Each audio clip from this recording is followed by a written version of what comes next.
नमस्कार दोस्तों, मैं दिनेश PCW एंट्रेंस एग्जामिनेशन में आपका बहुत बहुत स्वागत करता हूं। तो दोस्तों, आज का जो हमारा जो डोज है वो कुछ इस प्रकार का है। देखते हैं जो डोज है वो क्या कहता है। क्वेश्चन इस प्रकार से है कि जो AB है वो क्रिस्टलाइजेस होता है in a body centred cubic lattice. इसका मतलब ये है कि जो हमारा AB नाम का कोई क्रिस्टल है ना, वो किसमें क्रिस्टलाइज होता है? बॉडी सेंटर क्यूबिक क्रिस्टल, जिसको अपन कहते हैं BCC, हिंदी में लिख रखा है। तो एकाय केंद्रित घनीय जालक में क्रिस्टलीकृत होता है। ठीक है, इसकी लंबाई दे रखी है 387 पिकोमीटर, ए दे रखा है। मतलब बेसिकली पूछ रहा है कि जालक में दो विपरीत आवेशित आयनों के बीच की दूरी क्या होगी। बहुत अच्छा क्वेश्चन घुमाया है इसने। पूछ रहा है कि the distance between two oppositely charged ions and lattices. एक अच्छा क्वेश्चन बनाया इन्होंने और बहुत कॉन्सेप्चुअल क्वेश्चन बनाया। देखिएगा, सबसे पहले हम काम करते हैं कि सबसे पहले क्रिस्टल बनाते हैं किसका, जो क्रिस्टल हमें दे रखा है। बॉडी सेंटर्ड क्यूबिक लैटिस दे रखा है हमारे को। तो हम देखो, AB नाम का एक क्रिस्टल है जिसमें मैं मान लेता हूं कि A मेरा धनायन है, ठीक है, और B मान लेता हूं मैं मेरा ऋणायन है। B मेरा क्या है? ऋणायन है। ठीक है, अब हम क्या कर रहे हैं देखिएगा, क्रिस्टल हमारा BCC है। अब BCC क्रिस्टल का क्या मतलब होता है?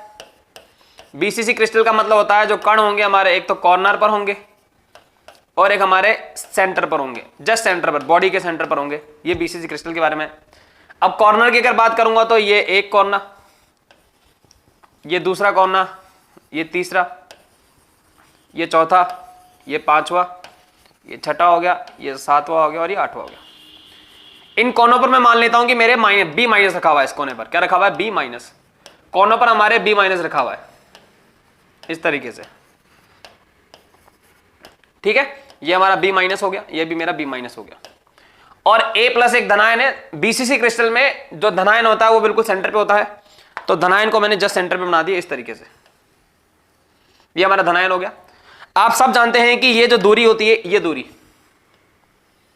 ये पूरी दूरी जो होती है कितनी होती है? ये पूरी दूरी होती है हमारी, इसको अपन कहते हैं, हिंदी में कहते हैं इसको काय विकर्ण। क्या कहते हैं इसको? काय विकर्ण, या फिर इसी को अपन कहते हैं बॉडी डायगोनल। और इस बॉडी डायगोनल की जो दूरी होती है वो √3 होती है। पूरी दूरी होती है यहां से लेकर यहां तक, है ना। इसको हम पहले ही कह चुके हैं। ये हमारा जो हो गया धनायन हो गया, यानी A प्लस हो गया। क्वेश्चन ये कह रहा है कि दो अपोजिट चार्ज के बीच की दूरी क्या होगी। मतलब देखो, सुनना ध्यान से, B माइनस से B माइनस के बीच की दूरी तो कितनी है? √3 है। टोटल दूरी है √3 है। लेकिन वो दो अपोजिट का मतलब है विपरीत आवेश पूछ रहा है। विपरीत आवेश का मतलब एक माइनस हो गया तो एक प्लस हो गया। इसका मतलब है वो पूरी दूरी नहीं पूछ रहा, वो आधी दूरी पूछ रहा है। ठीक है, ये पूछ रहा है। अब समझना मेरी बात ध्यान से। हम ये जानते हैं कि B माइनस से लेकर B माइनस तक की दूरी √3 है, उसका आधा भाग, एक √3 का आधा भाग। तो अब मैं लिख रहा हूं क्या कि B माइनस के बीच की दूरी, B माइनस और A प्लस के बीच की जो दूरी होगी, टोटल दूरी तो कितनी है हमारी? √3 है। ठीक है, वो पूछ रहा है अपोजिट चार्ज, मतलब विपरीत आवेश के बीच की दूरी पूछ रहा है। मतलब ये दूरी पूछ रहा है, आधी दूरी। पूरी √3 है, आधी हो जाएगी √3/2। तो मैं यहां लिख देता हूं क्या, √3 है तो पूरी थी, इसका आधा कर दिया मैंने। समझ गया मेरी बात? तो वो बेसिकली ये नहीं पूछ रहा, वो ये पूछ रहा है, यानी √3/2 पूछ रहा है। A का मान क्वेश्चन में ऑलरेडी दे रखा है। A कितना दे रखा है? 387 पिकोमीटर दे रखा है। तो यहां A का मान मैं रख देता हूं कितना, √3 का मान होता है 1.73 इंटू A का मान कितना दे रखा है? 387 पिकोमीटर। ठीक है, A दे रखा है 387 पिकोमीटर और अपॉन कितना हो जाएगा बोलो? 2। इसको जब मैं सॉल्व करूंगा तो कितना आएगा आंसर? ये लगभग आएगा 335। ठीक है, ये लगभग आएगा 335 के आसपास। ये दूरी कितनी आएगी? यानी दो विपरीत आवेशित के बीच की दूरी या दो अपोजिट चार्ज के बीच की जो दूरी आएगी वो कितनी आएगी? लगभग 335 पिकोमीटर। देखते हैं आंसर कौन सा दे रखा है। आंसर जो जाएगा दे रखा है 335 मीटर। समझ गए मेरी बात? मतलब बहुत अच्छा क्वेश्चन बनाया था, एक अप्रोच अच्छी रखी थी इन्होंने।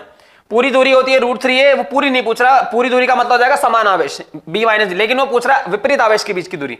तो विपरीत आवेश मतलब हो जाएगा माइनस और प्लस के बीच की दूरी, जो √3/2 हो जाएगी। तो हमें बस √3/2 निकालना है, ऑटोमेटिक आंसर हो जाएगा 335 पिकोमीटर। ठीक है, अच्छा क्वेश्चन था। चलिए नेक्स्ट डोज मिलते हैं। धन्यवाद।